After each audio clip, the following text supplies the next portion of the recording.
Hey, what's up guys? I'm doing this video just to show you that when doing DIY stuff, it doesn't always work.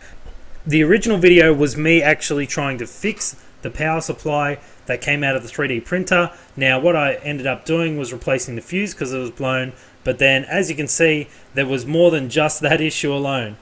Keep in mind that everything was wired up correctly, so that wasn't an issue.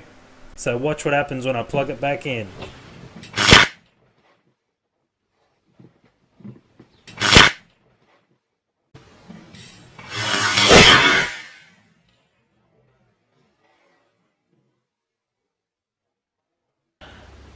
Well, that was a bit more eventful than what I thought was going to happen.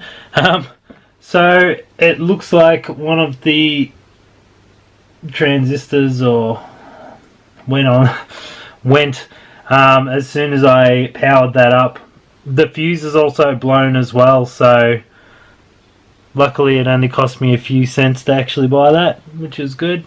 Yeah, I don't know what I'm going to do with this now. Pretty useless. There's potentially try and fix it, but fixing each of those components could take a while because I don't know what was actually causing the main problem. I thought it was just a fuse that had blown, and obviously there's some more issues there. Potentially I'll just desolder a lot of the components off this, like the transformer, any of the capacitors. Maybe I'll test those. Switches, the little fan, the screw terminal down the bottom.